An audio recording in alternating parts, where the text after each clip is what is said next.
Yeah, yeah. Okay, well, it's 5:29. We are on, so welcome to the Thursday, May 13, 5:30 p.m. Webster Town Board Workshop. We have 4 topics tonight. We'll get get going with Chris Philo and Katie Kovar are here from the Parks and Rec Department to do a little presentation on what she envisioned for the 2021 summer celebration, right? Yep. So it was just maybe about a year ago that we had the discussion, and that was a Zoom meeting about canceling last year. So since then, obviously, like everything else, everything seems to be changing on a quite regular basis. So the staff and Katie as coordinating has come up with sort of a blueprint of how we envision this year's event to look.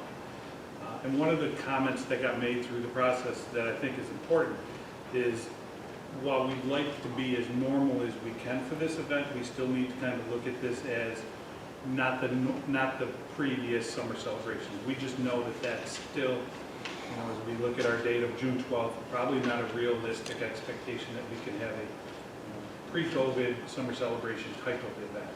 So with that in mind, the plans were to reimagine how we could still hold an event in person, give the community some of the normalcies that they would have at that event. So what we came up with, and what shook out of the process, was really a truncated type of previous or pre-COVID summer celebration. Still having the main emphasis or the main parts of that activity being the music, the fireworks, which are the two main, what we identified as the two main draws, and then also the food trucks. From a safety standpoint, in a cleanliness and the ability to sanitize, etc., things like bounce houses and all those kind of kids activities were just too difficult for us to be able to manage and try to coordinate, again, going with the guidelines that we have today. So really, we've looked at doing the event from being able to provide a music and the band and the stage as we've done in the past. Still have the fireworks show, in the evening at 9:45, have that as the grand finale, but also having some food trucks on site to be able to provide that food access. As we've gone through the planning too, it's also been a challenge. We've run into situations where vendors are still very concerned with some of the protocols that are out there, and can they function and can they do their activities, not knowing what it's going to look like on June 12th. We've made these plans, and I think we've changed them probably in the last week, we've probably changed them 2 or 3 minor ways of how we would lay things out and have things kind of be done. So what it's going to look like on June 12th, we obviously can't tell you that, but we think that this plan that we've got sort of will translate into something that we can pull off on June 12th. So again, we're really kind of focused on having the music, the fireworks, and the food trucks. Some of the things that I had originally envisioned, we've kind of pulled back. One is the shuttle service that we would have from the Xerox lot. Again, trying to coordinate from a bus standpoint of how we do that. That probably doesn't seem as feasible as we had hoped maybe by June 12th would be. So we're going to go away from the shuttle service, but we still do have access to those lots at Xerox.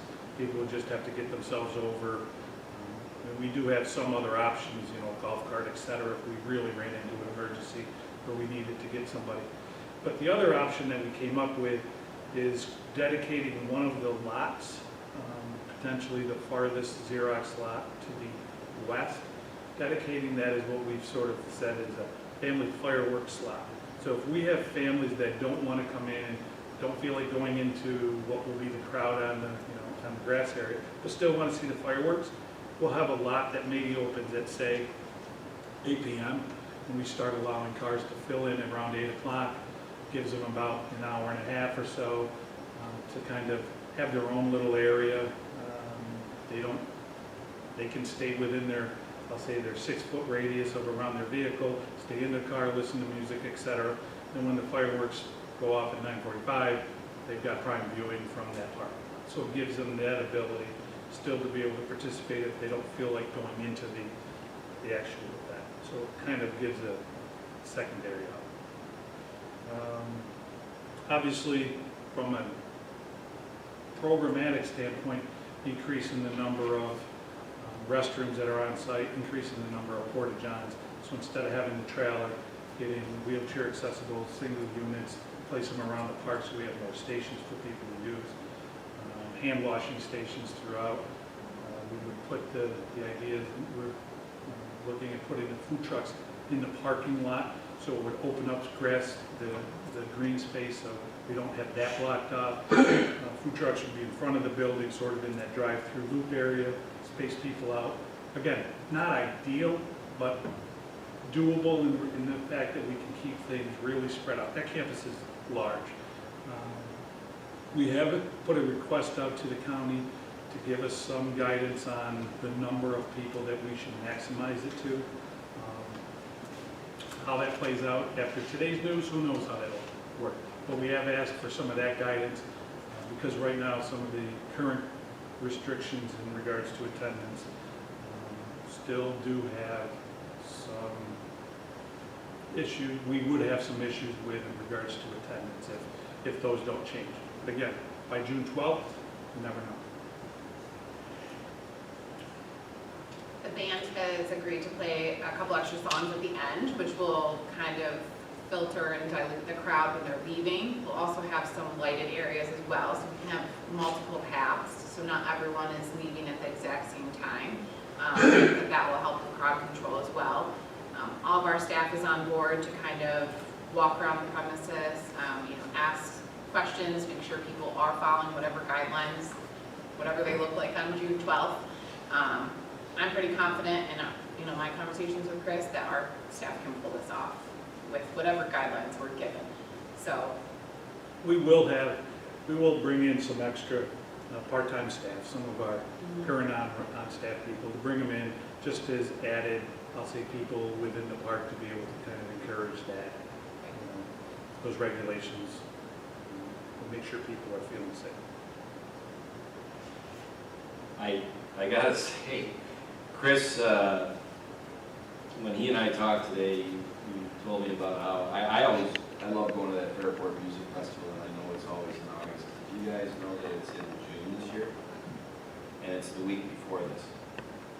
So, we were kind of happy about the fact that they're gonna go and do this big music festival on June 5th, and that will give us some compass and guidance about this event, which is a lot smaller than the Fairport Correct. Music Festival.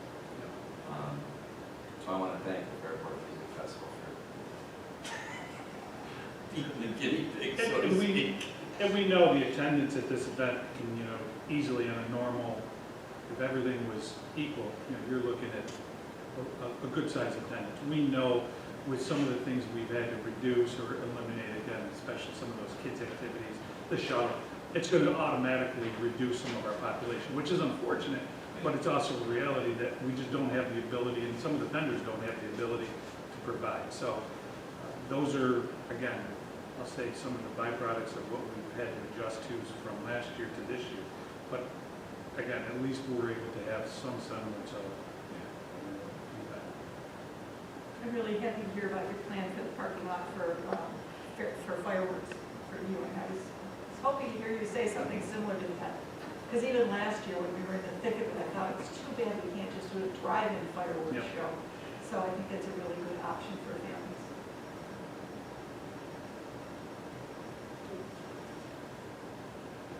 Any questions? No, it's good. It sounds like things are gonna work out.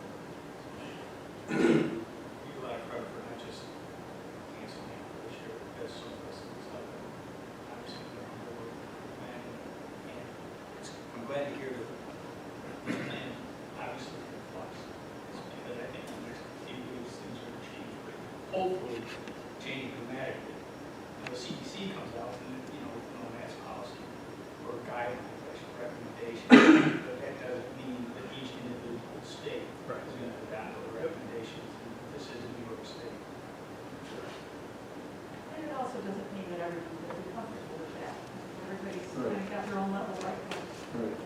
And we've had some discussions with some of the other towns. Actually, we had a meeting this morning where there were 4 other municipalities. We were kind of just going over this. What are we going to be looking at for the summer from an event standpoint? And it's funny, we had that meeting at 11 o'clock, and by 3 o'clock this afternoon, some of what we talked about at 11 o'clock wasn't even pertinent anymore now with some of the potential changes that are coming with what came out today from the CDC. So it is changing, and each one of the towns is doing something. Each one is doing something different.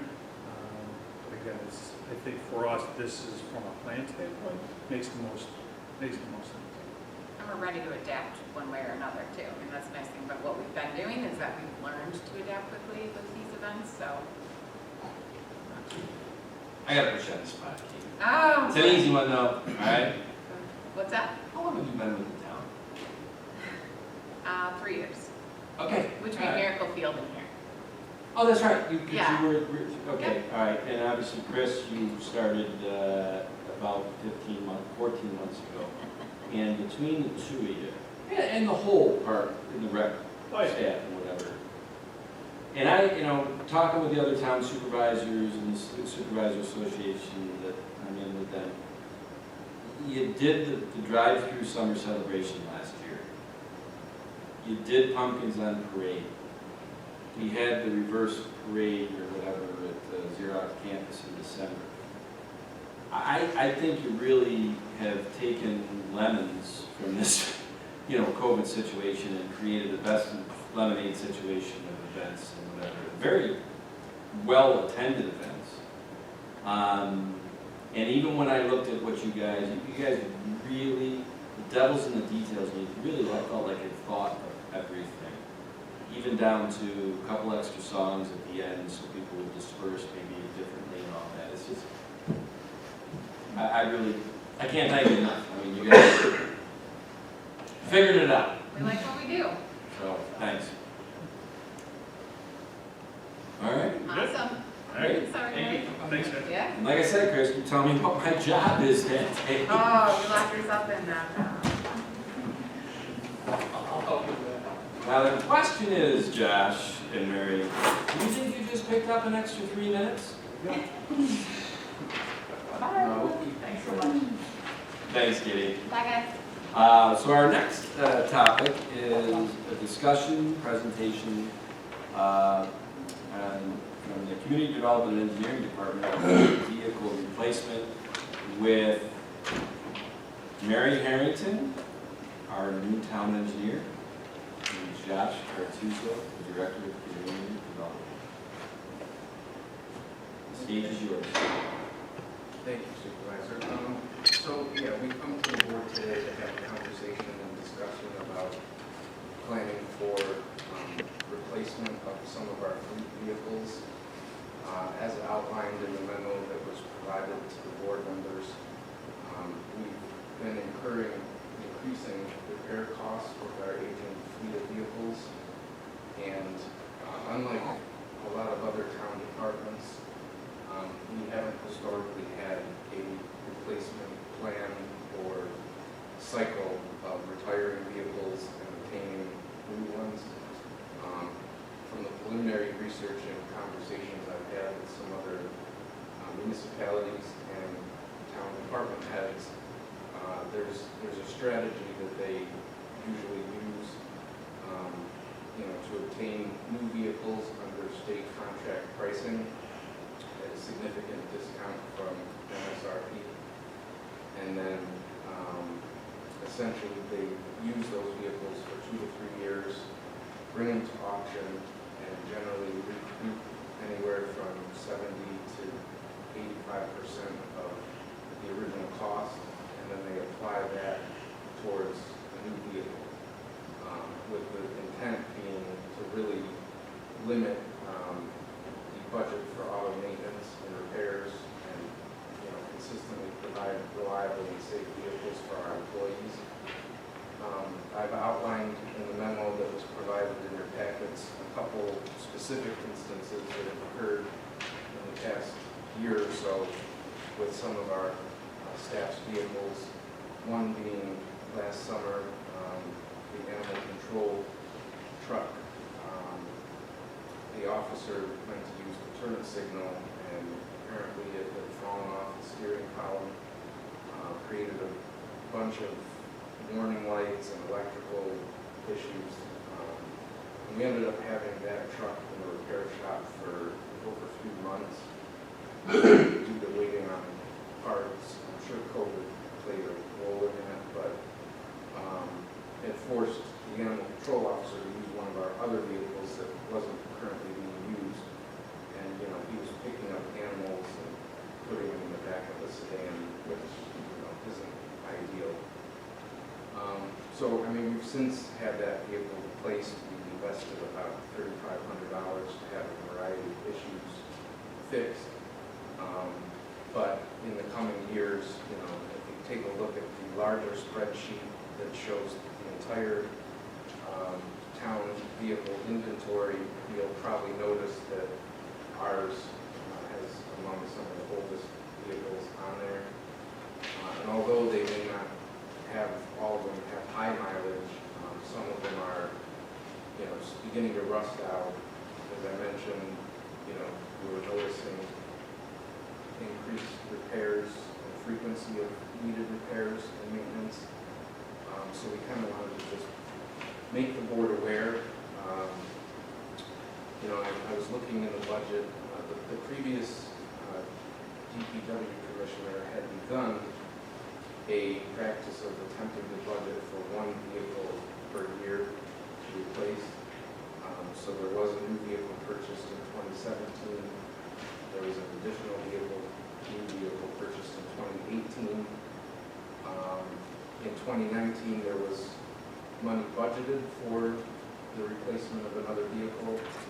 However, that never occurred. And my understanding is that that money then was just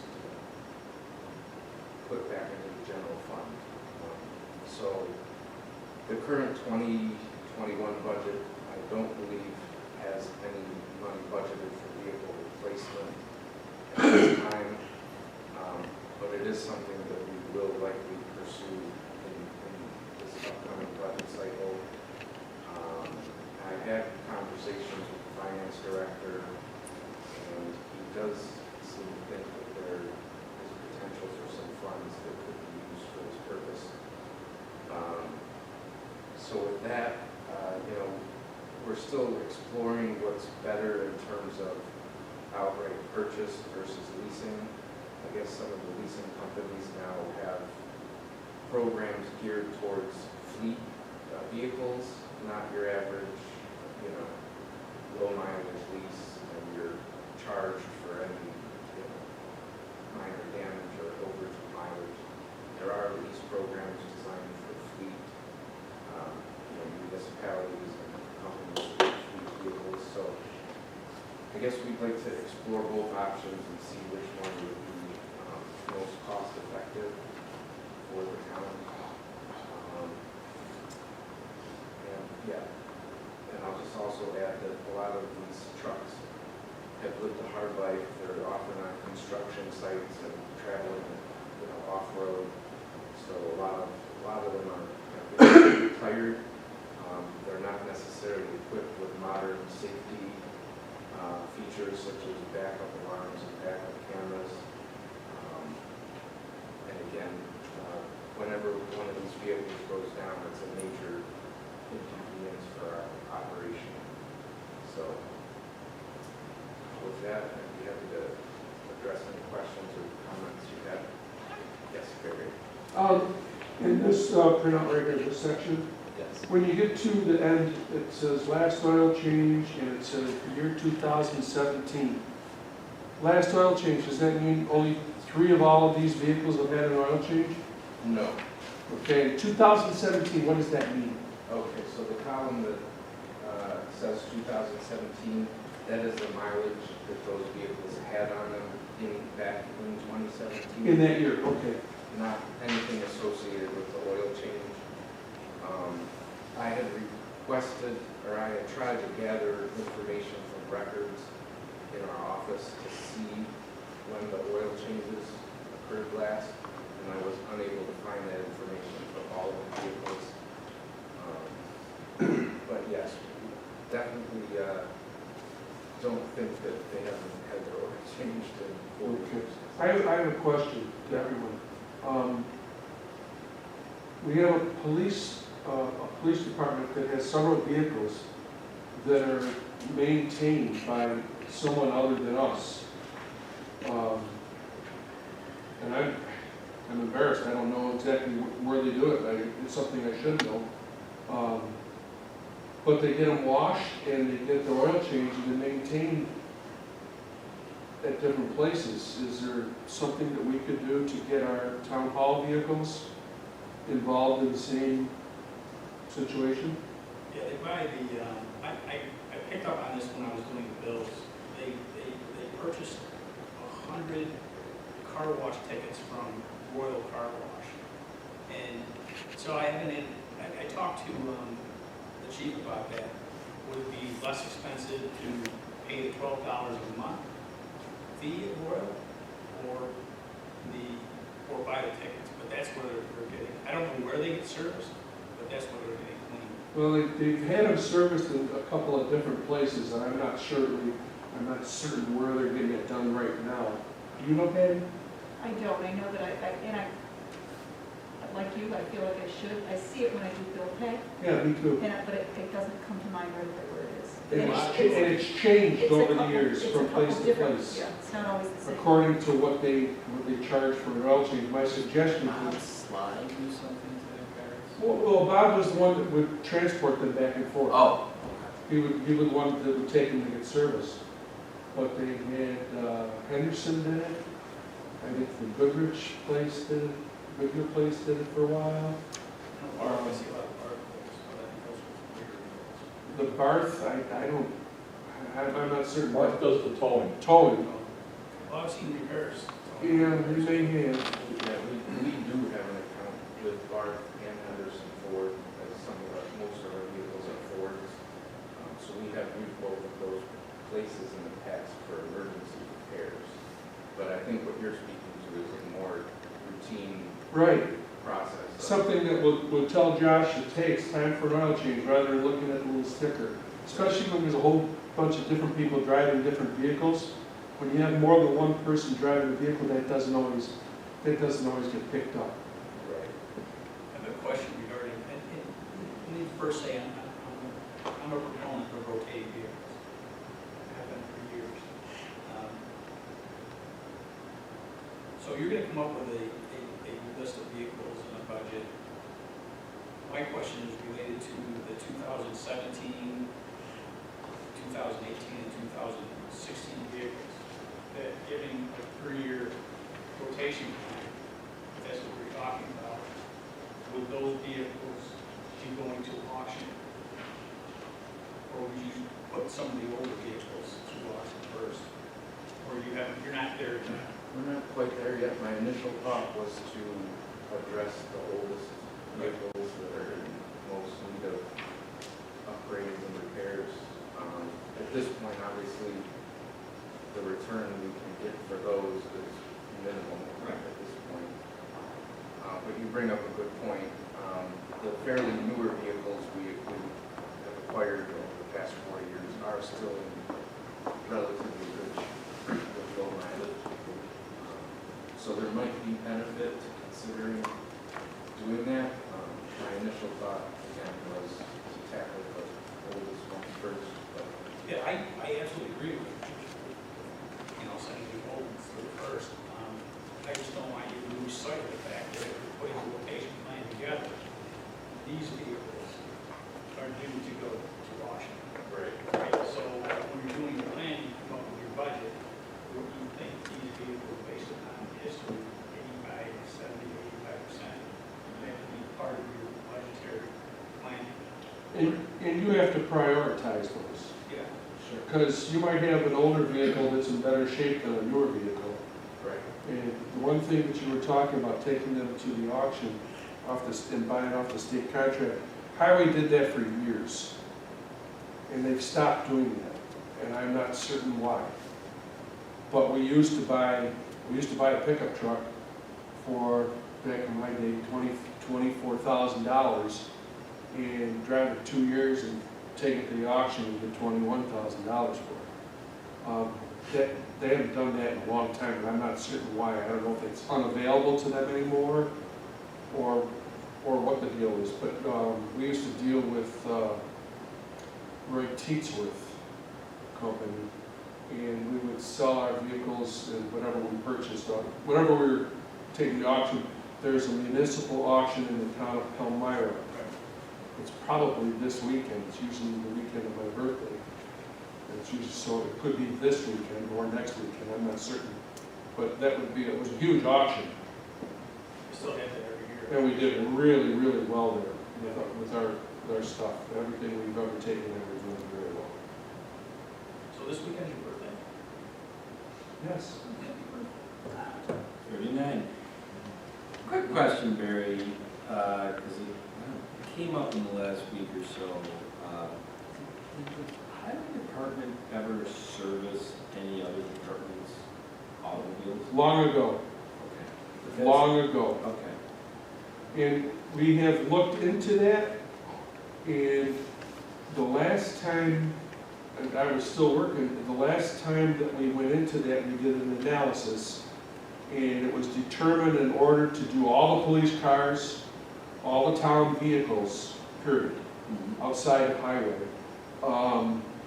not including sewer, because they can do their own, that it was going to require adding an additional person and some type of expansion to the department that would include a lift and room for storage of filters and product. And Paul might even remember this, I mean, it might be that long ago. But at that time, we didn't think that it was worth the investment.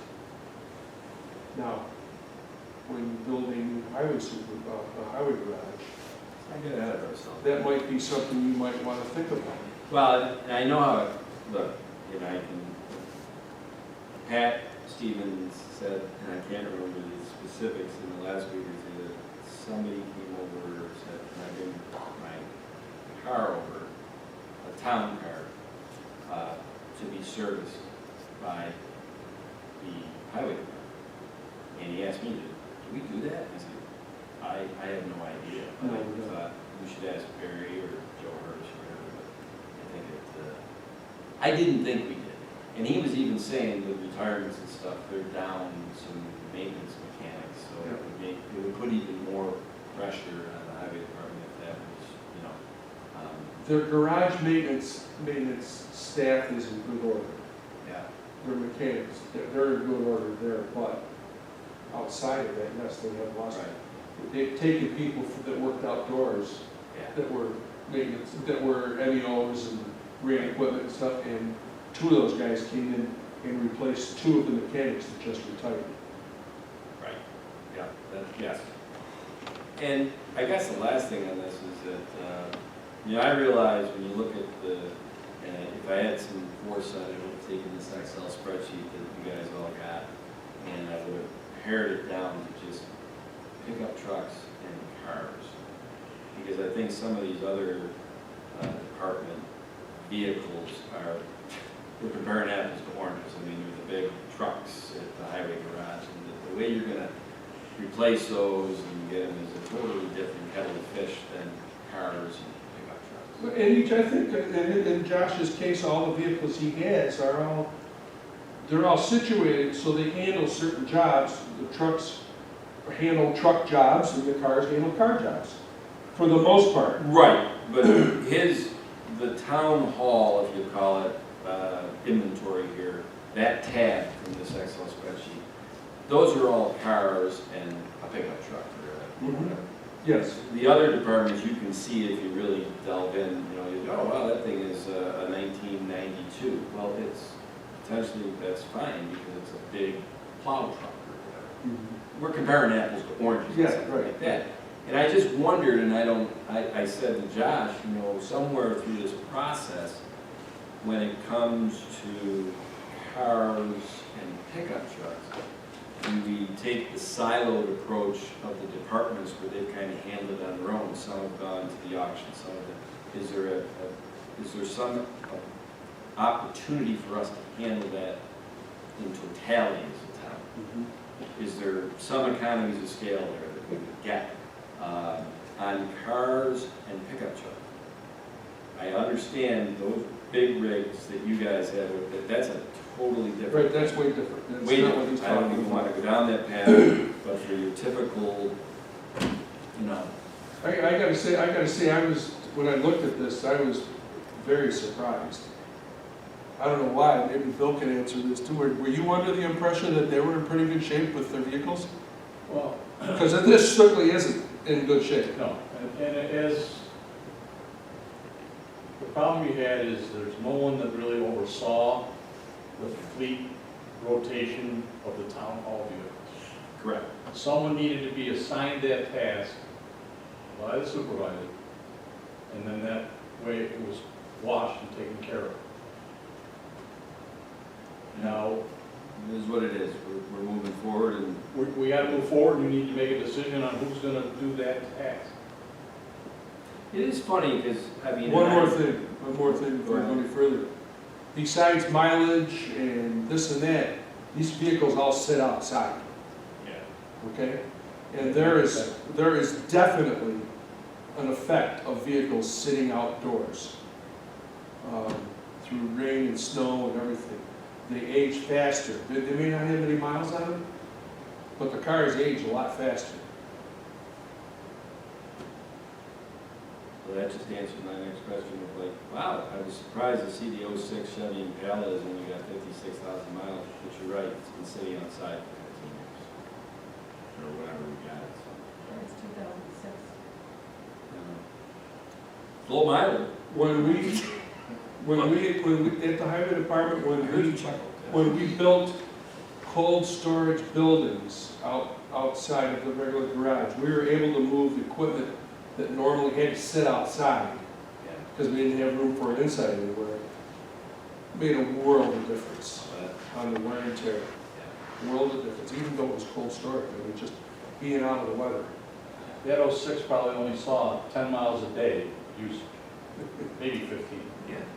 Well, it's within the. because of what was assigned. Right. So I think we're all, there's an opportunity here, certainly minimally for the town hall fleet.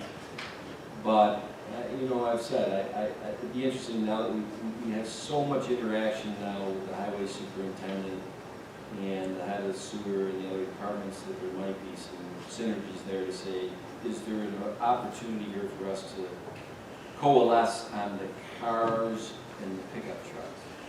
I don't think there is on specialty big rig, you know. Pat would not know, but you have two foremen down there that have been there for 20-plus years that could remember, or at least help you out with the state contract, why they got away from it. I know. I asked the question the last time, I saw a bill for a new pickup truck, it was $85,000. And I thought, wow, why are we spending 85? Come to find out, now they're keeping them a long time. They're putting a plow on them. They're the heavy-duty, loaded vehicles, but, you know, there's probably 15,000 more on them than what used to be when I was working, but they don't plan on taking them to the auction, they plan on driving them for 10 years, is what I was told. And when I was at the school district, I was in charge of the fleet there for the school district. Not the bus fleet, but the fleet that operated and maintained the grounds and stuff. I would go to the auction with a truck every 3 years, and I'd get 2/3 of the cost of the truck when I purchased it. But in order to purchase a new vehicle, I had to find someone in the state that had put out a bid for that vehicle and purchase off that bid, otherwise I had to put my own bid out. And that might be the reason OGS may not be doing that anymore. Huh. But OGS was the entity that did the bid, you go look at, Office of General Services. go look up their website and you can find if they've got anything you're looking for and see how it breaks out. They used to spec pretty much anything you can imagine when it came to vehicles and construction vehicles, and they don't anymore. Not only some things, but not like they used to. So what Bill said is you have to find somebody else that has a bid that's been awarded, and we are allowed to piggyback Right. on that. Yeah, I found the file folder on the 2017 Malibu, and it appears that that's how the town pursued the purchase of that through OGS. So I did check out their website, and it appears that they're still doing that program. The cars, The cars, yeah. I think that's what we get our police cars off of. But even that has changed. Mary and Josh, you picked up 3 extra minutes, you picked up 8 extra minutes. The board's interested in the conversation, you get to get more than 15 minutes. I mean, we're talking about buying vehicles, Rick could go on. Yeah, you could, I was thinking when Bill was like, the supervisor got to assign somebody, Bill seems to have a lot of knowledge. You don't want me to sign it. I don't care, I'm just saying, somebody has to take charge of it and keep track of it Yeah. and monitor it. No question about it. At least on a monthly basis. And I would like to think there might be an opportunity to keep track of all of the town departments' cars and pickup trucks. Keeping the department heads who are informed of that, they have to, but there's gotta be some economy to scale of that, or buying power or Of something. all of the departments that the town encompasses, the majority of them take care of their own vehicles. I'm not Except, talking about maintenance, yeah, purchasing, I'm okay, just talking. purchasing. Police purchasing. Their department's probably the one that's been neglected the most. No, that's what they're So, All right, well. thanks, Mary and Josh. We'll continue our research and come up with a definitive plan here.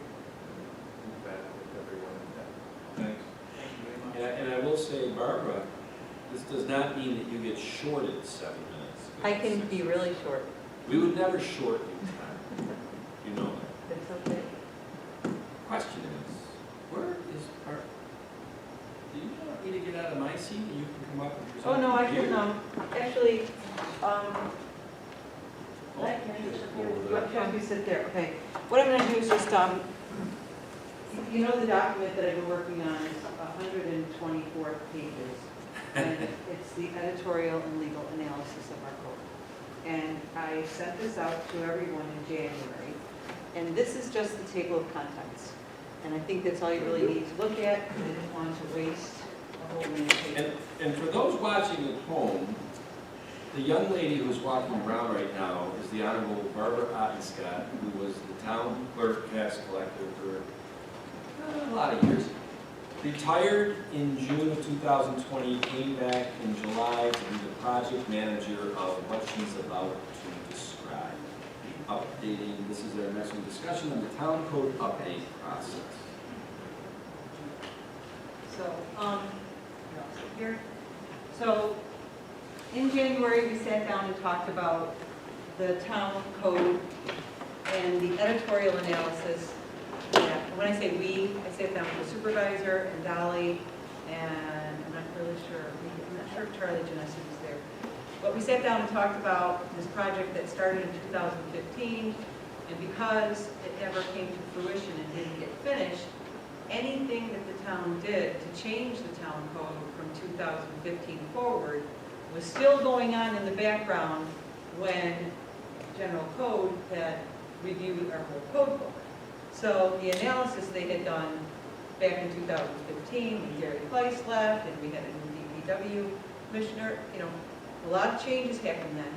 So because of all of those changes, I sat down with general code and they said, any changes that you've made to your code by town board resolution or local laws, let's just update the code. So the code was updated to September 2020.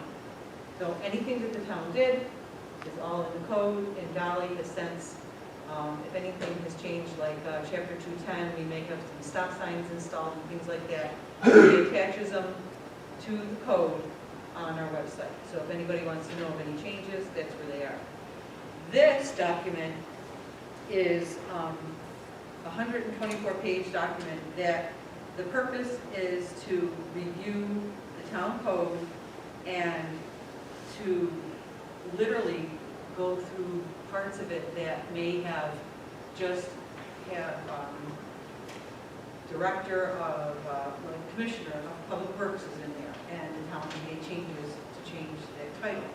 And it might have stop signs, and in the chapter 210, some of those stop signs may be telling them to go the wrong direction, and no one never noticed it. And you need to make sure that it's concise and correct. So what general code did was they went through the whole thing, and they found all these wonderful items and areas that we needed to review, things that may have been out of date. There's some local laws that were adopted in 1941, 1968, that are no longer in existence. And those items were very easy to go through and say, make changes as advised, because they give us suggestions and things to do. So what you're looking at right now is, at the end of January, I sent an email to anybody who I thought would have knowledge or work with different parts of the code. And I asked them to pay attention to just the specific chapters and areas that I know that they, or thought that they may work with. And I've heard from most people, and I did a lot of this remotely, and it was a nice, simple project to work on because I was able to just input it. It was a PDF format that I could write in, but some of it is very, very wordy and long, and so those are things that are just going to be attachments. So if you look at this, anything that there's a check mark on of all of these pages, I'm done with those chapters, as far as I'm concerned. When this is completely done, the town attorney needs to review everything, and Lucky you, Charlie. it's going to be pretty simple because it's just checkbox, checkbox, checkbox. And I'm probably going to say, hey Charlie, when do you want to get together pretty soon? Because if we start working at it now, the areas that I still have people that need to work on, by the time they're done, we'll be able to wrap it up. And I met today with Pat in the highway department, and again, we had some changes, and so there wasn't anybody to work on this in the highway department. And he knows exactly what he needs to do, and we have a deadline. And tomorrow I'm going to meet with Mary and Josh on some of the areas that I have questions on about that. And then if you look, there's some areas here that I need to sit down with the supervisor, and I need to sit down with Parks and Rec, because he sent me some items, but I just need to have clarification, because once this is sent to general code, they don't want to question anything. They take everything, they compile it, and they'll put it together, send it back to the town board to review. You'll have a public hearing on all of this and adopt it, and then it'll all be caught up. Now, that doesn't include all of the items that every single brand new department head keeps saying, I've been looking at this and there's a lot of stuff that needs to be changed. Those are separate items that they're going to have to take care of with the town board. And I'm glad you said that, Barbara, because I think there's been some, I don't want to say ambiguity, because I know exactly what you're doing and what this project is.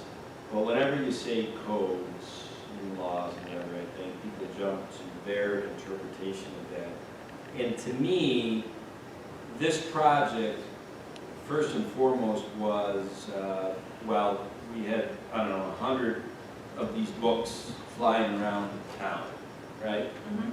And the way they were issued, this code book, was to people. There was literally 100 of them. But then, general code, you access codes in the cloud, right? Mm-hmm. Yeah, and I was watching ZBA and planning board meetings where you had one board member that's looking through the book, and they're like, well, the code on this says the sky is blue. And then the person next to him is on their laptop saying, well, I'm in general code, and it says in this code the sky is red. And the reason why that was happening, probably general code was the most updated on the computer. Well, unfortunately, Tom, the person who was assigned that code book never put their supplement. And that's what I was gonna say, so, correct me if I'm wrong on this, part of the project was, we're getting down, we're not getting rid of books. In fact, I'm an old guy, I like books, right? Yeah. But we're getting it down to like maybe 12 or 15 books assigned to departments, assigned to boards, not to people. Because when you assign to people, people change in the organization. Departments and boards don't change. This is your board book, all right? And that's easier to manage, to get the updates into the book when you only gotta go to 15 department heads and board chairs and say, make sure you get it up there.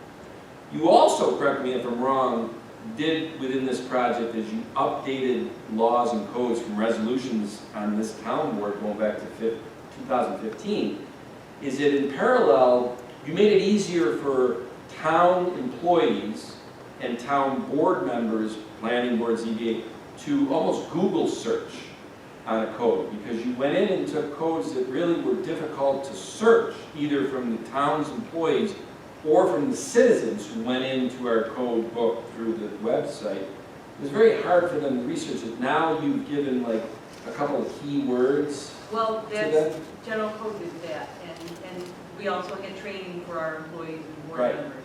And I think it was very successful. Big I think time. that a lot of people Yeah, really enjoyed that. And I was talking to the highway department today, and I told them that we would get somebody in touch with them. So I may just call general code and ask them to come back and do another little session with some of the new people that are here. sure. Because it would be And helpful. so that was the project.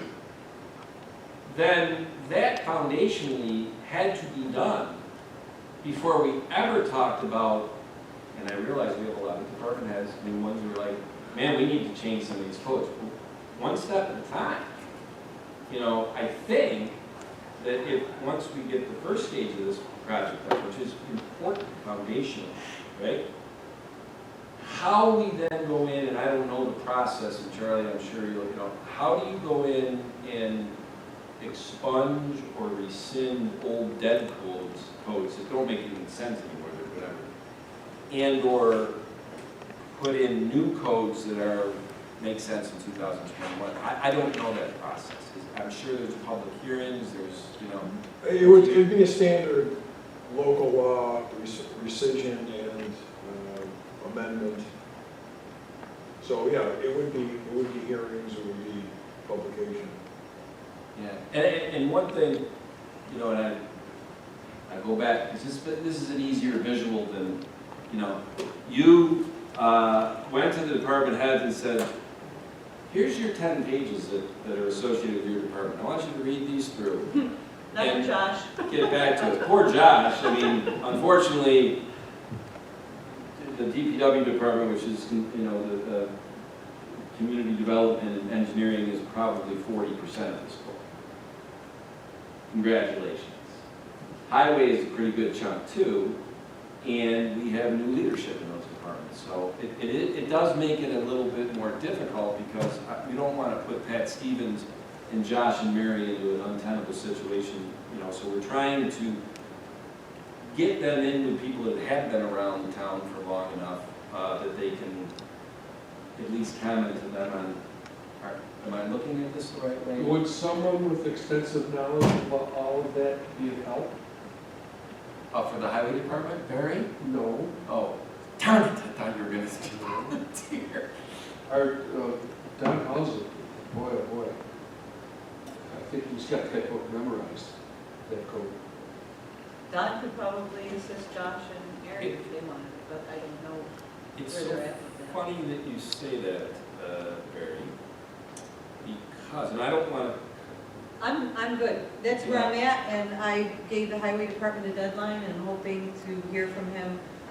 You know, the holiday's coming up, so I told him the Friday after Memorial Day, he can get back to me with what he has, and actually he doesn't have a lot. He really, him and I went back and forth through a lot, and a couple of his are areas where the local laws just need to be rewritten, and if they need to be rewritten and you can't do it now, I said then just say, keep it as is, we go forward, and then he can work on that, and then the board can, you know, work with him on Yeah. changing whatever chapters he has, because if we don't move forward with this, we're just gonna be back where we were before. Right. And so if you have things that really need to be rewritten, we can just say, leave it as is, and then you make a whole list of everything that needs to be rewritten, and get your committee together and go for it, because it just doesn't make sense to hold this up again. No, I agree. And if we move forward with it, it'll be done in no time. You could start writing those other things in the meantime. Yeah, and they'll go through the process. I mean, and I've tried to be very, candid with the department heads and the boards. I've met with the planning board, I've met with the zoning board of appeals. I am the liaison as the supervisor. That's what was the board meeting back in January. So I feel as though as a liaison, I have tried to meet with them quarterly. Obviously, we meet on cultural things, what the organization is doing. The town board and the supervisor has no influence on ZBA decisions and planning board decisions, obviously. Coming from an accounting background and auditing, that was hammered into it. That's a conflict of interest. That is not my relationship with the planning board and the zoning board of appeals. It's more to understand what they're going through, getting information from the supervisor on where the town board is at. And one of the things that came up at the last meeting, especially the zoning board of appeals meeting, is that they, and I'm going to just do round numbers, they talk about this setbacks, because the way the code was written years ago had 15-foot setback side and back setbacks. Is that correct, Josh? Yes. And probably made complete sense to the big lots that were the town back in 1970, but then as zoning got into R2 and R3 and clusters where a lot is only 14,000 square feet, your backyard, you can't go 15 feet from the back or the side and even put in a shed. So a lot of the cases that the ZBA hears is variance request for those setbacks. And they had said, within this process as we change things, as we propose changes, there might be a more common sense, make sense for Webster in 2021 and beyond for setbacks, which could eliminate 40% of their cases. Are you with me? That's a customer service thing. Obviously, when they're overloaded with cases, then we get tabled cases. Tabled cases makes the applicant ornery. So they want to bite at the apple with this. They asked a lot of questions like, will we be involved in this process? I said, you most certainly will. We've tried to say that we want more minds in the room to give their ideas. But it'll all funnel up to the town board and public hearings, and I just want to make sure everybody knows, just because this is your idea of a new code or law, doesn't by definition means it's going to be adopted. But everybody, is going to get a bite at the apple based on their experiences. I would want to hear, what is ZBA's experiences and things they think need to change? So, anyway. Barbara, you are a victory story of, the town government thing. I still haven't figured it out from the standpoint of people retire at such a young age. And, you came back, we get the bang for the buck, having you back in a part-time position. You know exactly where to go, what to do. If we hired somebody off the street for, a starting clerk thing, this is a win-win. I'd like to think you've enjoyed it.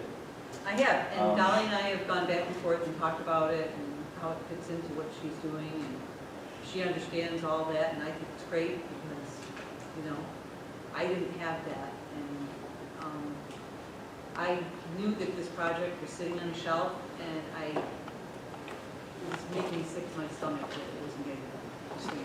It was just. Well, that's what you said when you announced your retirement, and we were talking in May and June leading up to it. You said, there's something that really grinds at me, is that there's this one project, but you're so busy with tax collection and day-to-day and running around. If anybody knows Barb, she runs around.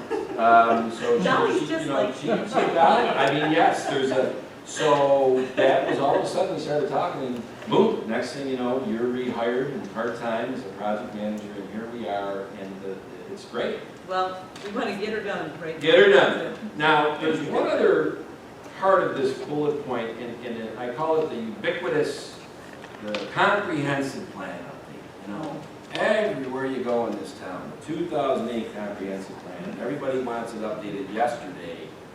And as Bill articulated last week, it's a process. That 2008 comprehensive plan didn't get done in a month. And it's probably started with 100 people and pared down to 60. 50, 60.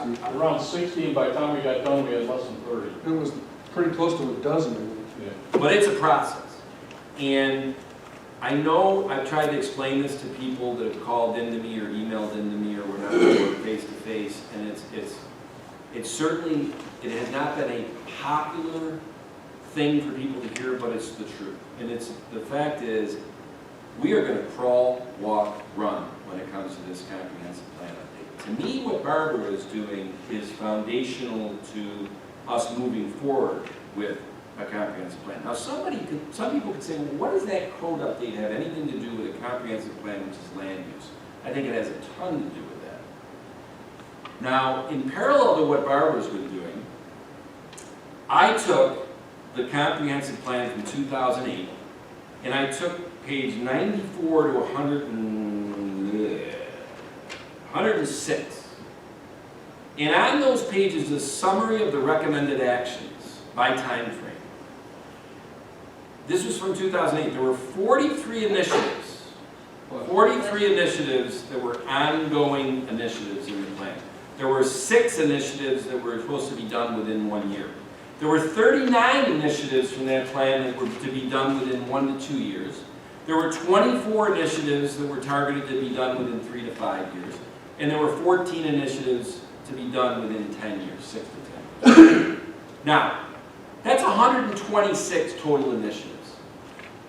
So what I did is I took those and I asked some people, and several of them are in this room, I asked 11 people associated with town government or on the various boards, planning, zoning, whatever, hey, you've been around this town for 20 years, so you were here back in 2008 when this was going on, putting together the comprehensive plan. I would like you to do me a favor. Don't overthink this. Take those initiatives, the 126, and just next to each one, put a yes or a no. Don't overthink it. Yes means it got done. No means it didn't. And the reason why I wanted to do that exercise is that now we've taken, and all 11 people, some I had to bribe by taking them out for a cocktail, but that's another story. He's retired, so, from the town. Joe Herbst. No, I'm not. Joe Herbst. He did it, but he, jokingly said, I want you to buy me a beer at a group honest. All right, I'll do it. Anyway, the reason I wanted to do that is that I'm a big history buff. History is going to repeat itself.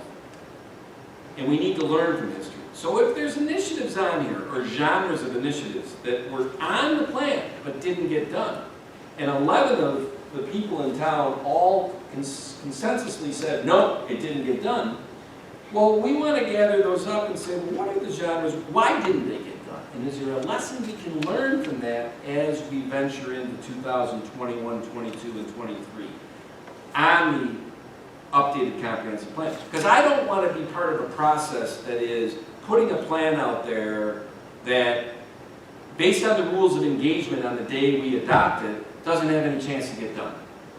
That you'd need eminent domain, or you'd need state laws to change. Because that doesn't make any sense to me. But anyway, I'll give you an example of one that 11 people said no, it didn't get done. It's on page 94, COR-D1. Allow mixed commercial and residential uses in buildings of medium density scale where architectural characteristics representative of the area are implemented and pedestrian-friendly developments are encouraged. For example, encourage first floor commercial space and residential above. Live/work loss would also be permissible. All 11 people said no, it didn't get done. I'm not here to ask your everyone's opinion, why didn't that get done? What I'm gonna do with this now is Josh Artuso put together an incredibly colorful Excel spreadsheet of all of these initiatives with his own, whatever, Josh, much high, above my pay grade, okay? But we're gonna add those columns of the 11 people and put the Ys and the Ns in and try to tabulate up and figure out, is there 15 of the 126 that were all no's? They didn't get done. And why? Some of it might just be simple. Well, it was contingent upon future budgets and the money wasn't there, so it didn't get done. Well, I guess that's, you know, that can happen. But like I said, the reason why I think people don't like my answer is because, well, you know, we need to update this. We need to get the zoning changed. We need to, you know, okay, I agree with you. But there's a way to do things. There's a right way to do things. And to me, and this is just my opinion, this is the right way to do things so that we end up with a comprehensive plan that is going to work. Especially since, Bill, you've told me, eventually, as we move forward on this, we'll probably have to get 60 to 100 people together.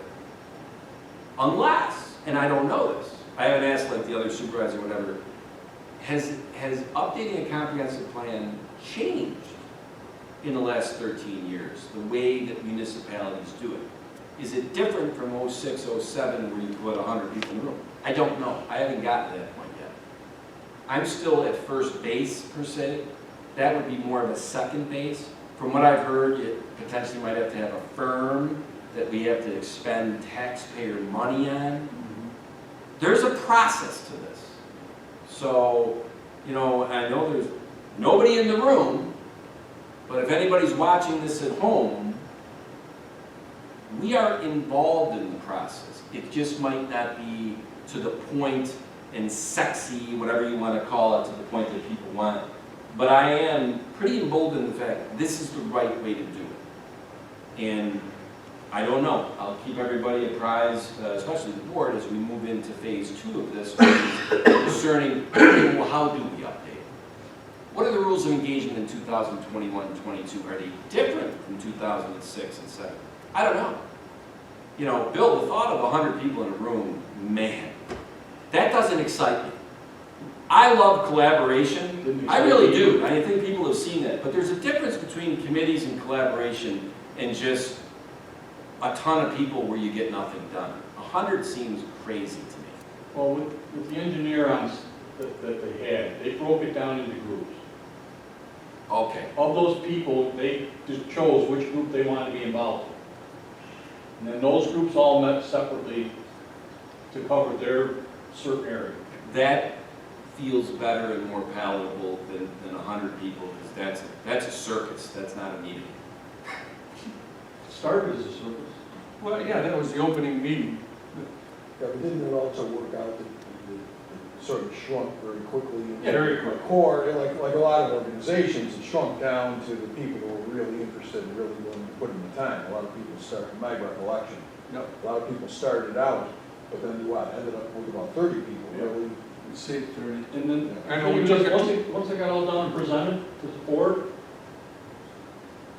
the people that put the time in were there, and all they heard was negativity from people that didn't bother even want to be involved. And that's just not. Yeah. No good deed goes unpunished, right, Bill? Well, and I think your point is well taken, that something like need eminent domain, there's got money for it. The comprehensive plan, when presented to the board, is an outline and a suggestion Right. of things that could be adopted. And I don't think they ever all get acted on in a comprehensive plan in No. any community. For instance, the one that you brought up about the mixed use area, people living above businesses and everything, that was a suggestion that could be something that could be developed in Webster, and the West Webster Hamlet was the one, as I recall, was where they described that might happen there. Barry, it could be as simple on that one as that, hey, we don't go out and reel in developers, come in and do that. they would have to come in and present something, and maybe over the last 13 years, nobody's presented it. That could be the simple answer why that was not done. I'm going at this with no prejudice, whatever.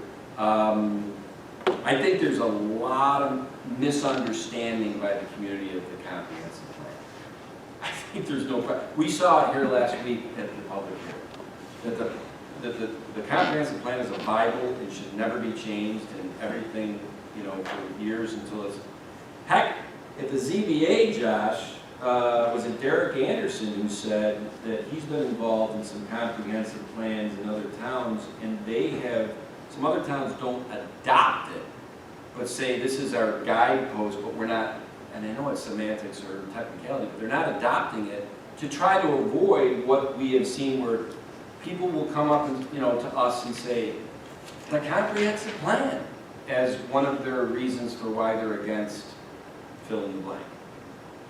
And I don't want to put words in Derek Anderson's mouth, but he essentially was kind of telling us that that's how some municipalities now, having it be a living, breathing document, which, Bill, as you articulated last week, it is a living, breathing document. As you adopt it in 2008, there is a way, just like the Constitution is a living, breathing document, we have amendments to the Constitution. It's the same exact thing. So, anyway, I'll get off my proverbial soapbox on this. Bill, your water is probably gone. Yeah, that's okay.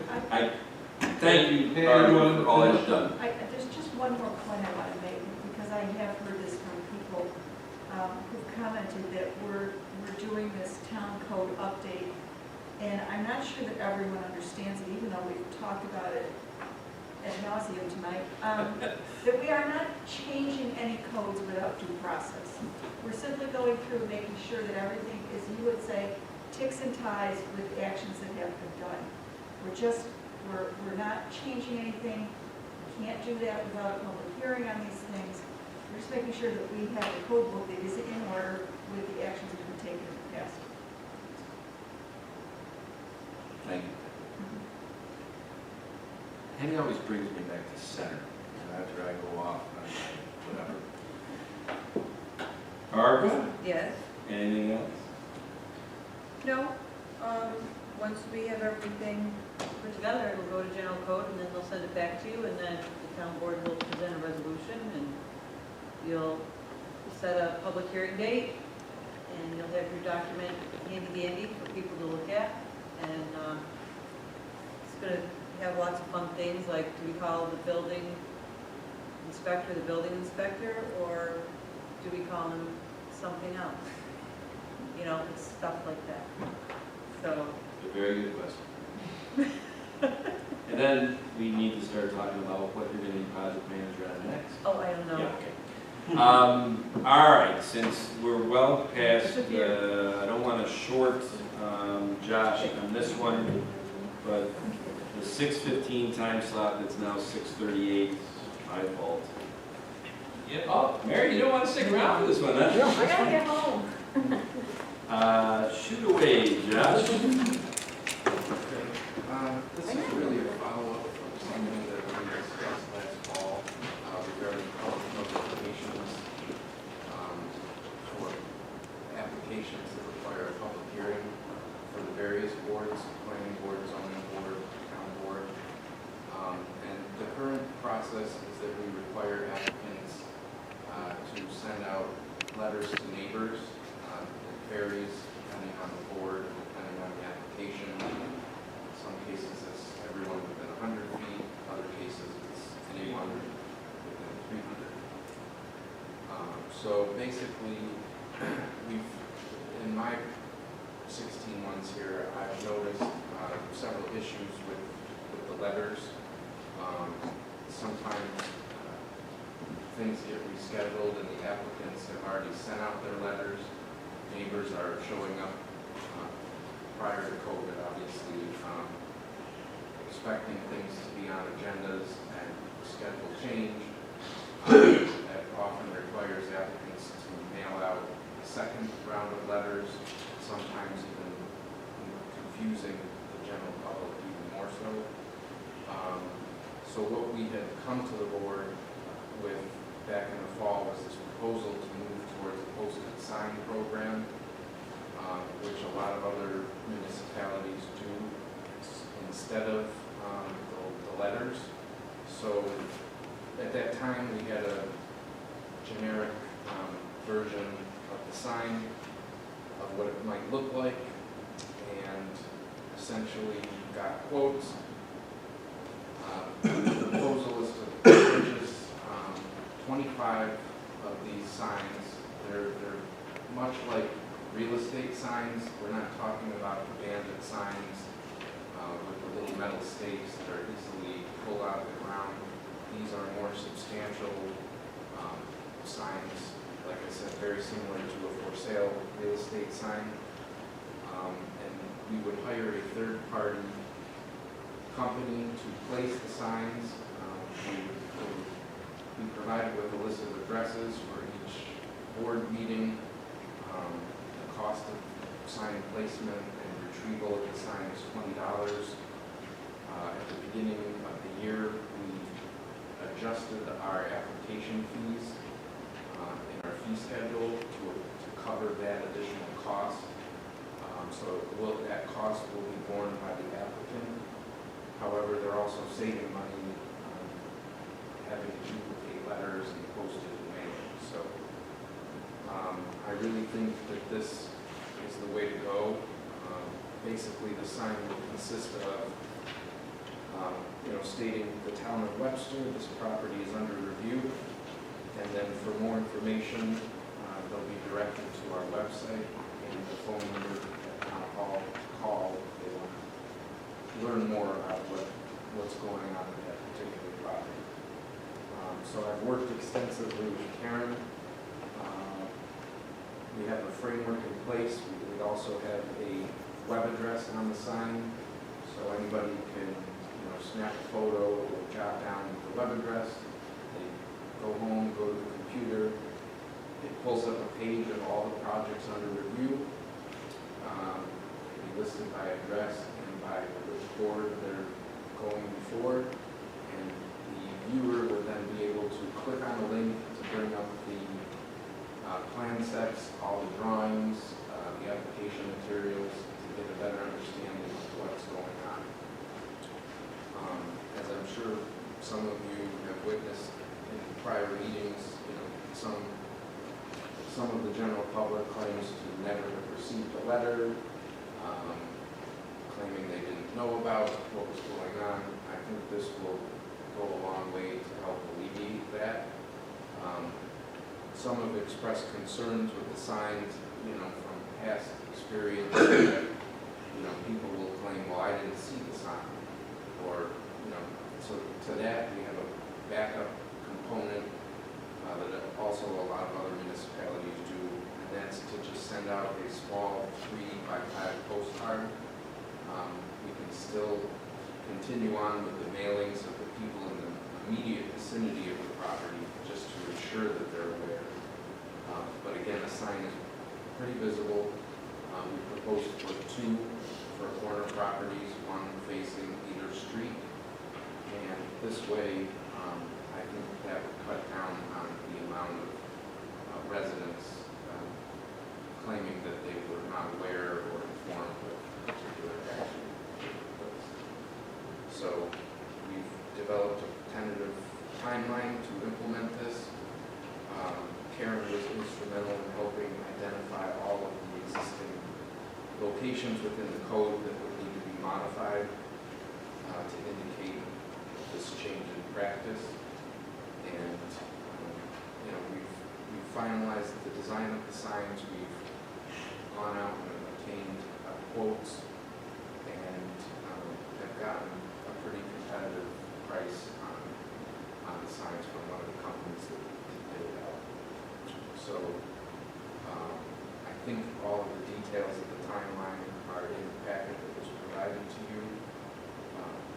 Obviously, this is one of the first steps, just a discussion to recap what we had previously discussed and answer any other questions or concerns you might have at this point. And then we would begin implementing it alongside with the letters, for a trial period, with eventual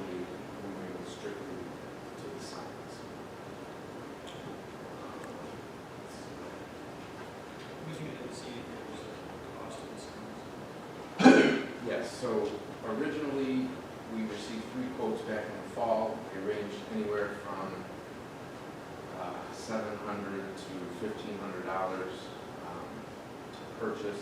These are 25 metal signs that are UV protected.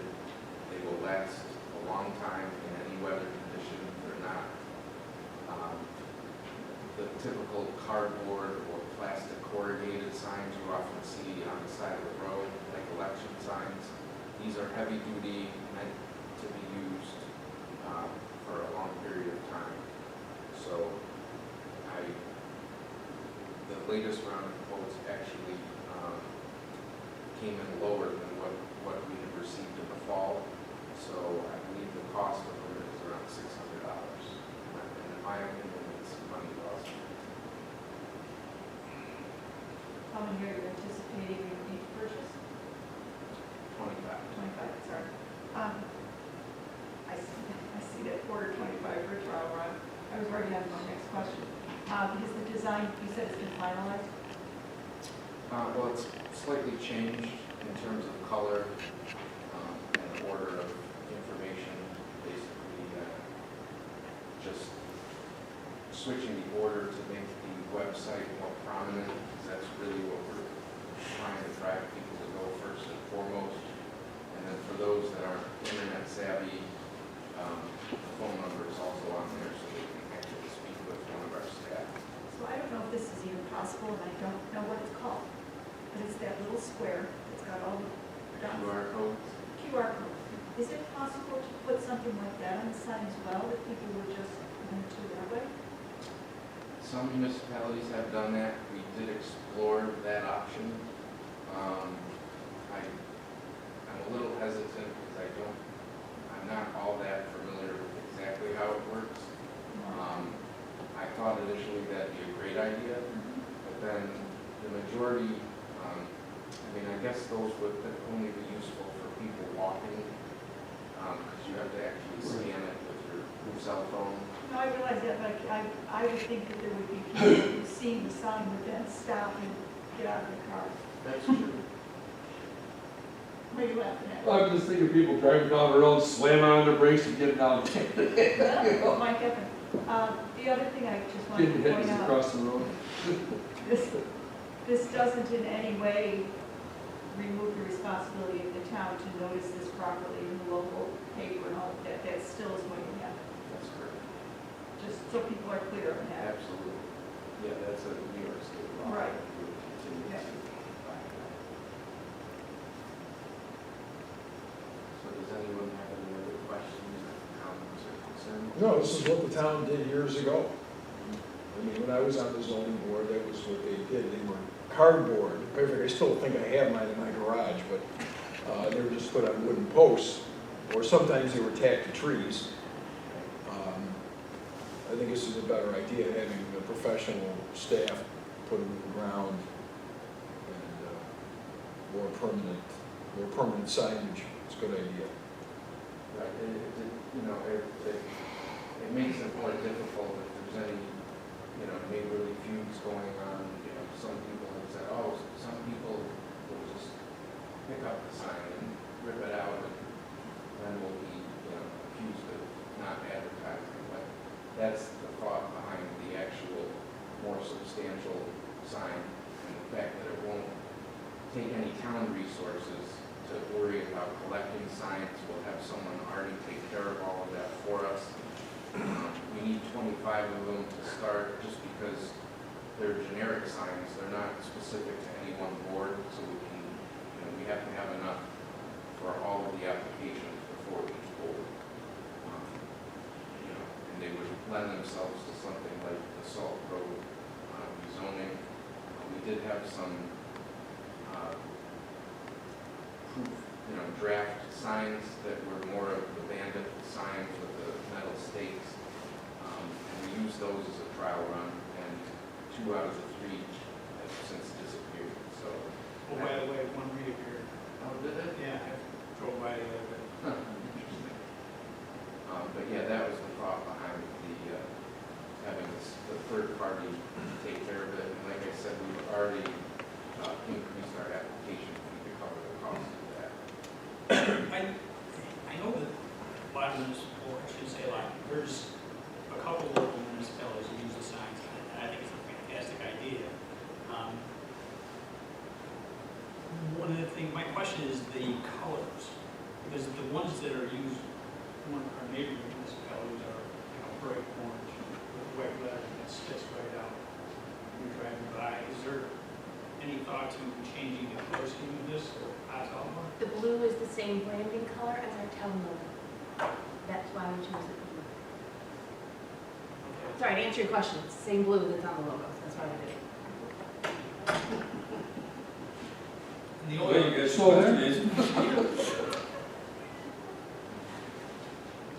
so the only other question is, it's $600 a pop, that's $15,000. No. No? 600 for all of them? Correct. Oh, okay, I misunderstood you, I thought it was $600 a pop, and I'm like, No. that's a lot of money for a sign. It would be. Gold plated. Yeah. Yeah. No, it's a great idea.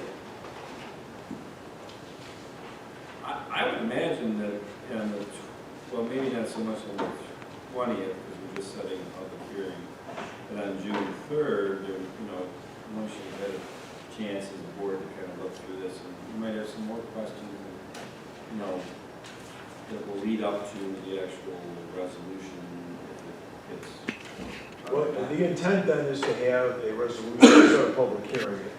Our next Yeah, regular did you meeting get next this week. in your? Yeah, I've got it in front of me, no, I got it.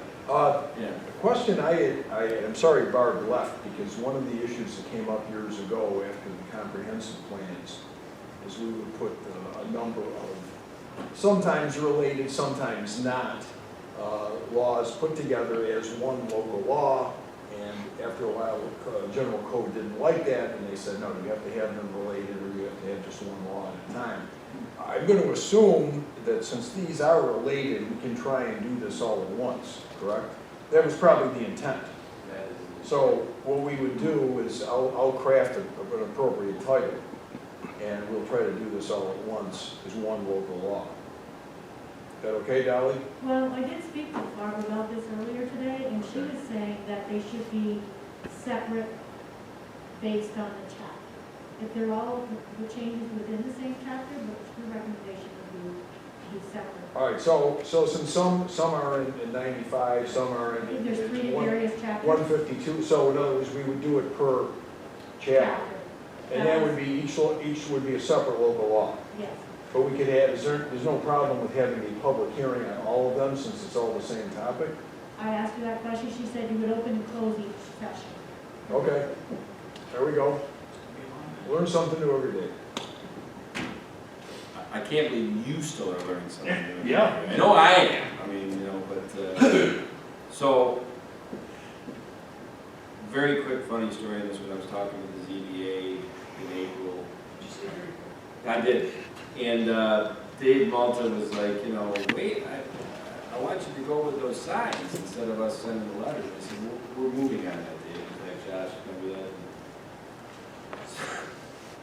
Somebody says, years ago we used to do the signs. Why the heck did we change from the signs to the letters? And Karen comes out of the booth and goes, because people got really upset because they said that they never got the letter, or they never saw the sign. So that motivated the board 25 years ago or whatever to switch to the letters, and proving that everything comes back around. Yeah. Here we are in 2021, and I do believe it's better to do the sign. All right, so I just want to get this straight, because I'll prepare Yeah, funny. the resolutions, Full circle. but Dolly, so what you're saying is that each, for example, there's one change in 95, one in 192, 1, 2, 3, and 225, and 1 and 228, so each chapter would be a separate local law. That was my wish. Okay, that's fine. Thank you, Josh. And do you have one drop of water left there, Will? Just one drop? I'm fine, let's go. Okay. What more do you want to talk about? This was very quick, this is very quick, and I know you, yeah, sure it's good. This is not on the agenda, but I just want to make sure, Charlie and I have been going back and forth on this one, Dolly, I know that we've had 3 workshops, I think 3, about the referendum for November about switching the supervisor's term from 2 to 4 years. the more I've looked at this and feedback I've gotten and whatever, and, you know, I've tried to make it clear to people that we wanted to go the route where it doesn't start until January of '24. So this is not about me running in November to try to get a 4-year term. But it's getting convoluted, and I just don't want it to be a distraction. So we would have to do this by next week, May 20th, to meet the timeframes, and I'm kind of thinking at this time, for the greater good of just moving forward,